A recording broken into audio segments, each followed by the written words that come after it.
So, brake noises on the Vauxhall Insignias, even when the brake pads are new, I've heard the complaints on Vauxhall Insignias.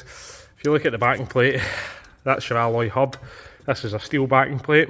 The two don't like it, so the alloy all swells up with corrosion like that, starts pushing the backing plate, and you can see where it's been filling the disc, where it's all shiny there. So that can sometimes happen on the Vauxhall Insignias. And unfortunately, to fix that, you'd need to take the wheel bearing and all that off it, so a lot more expensive. So thanks for watching, hit the thumbs up, hit subscribe, and have a great day.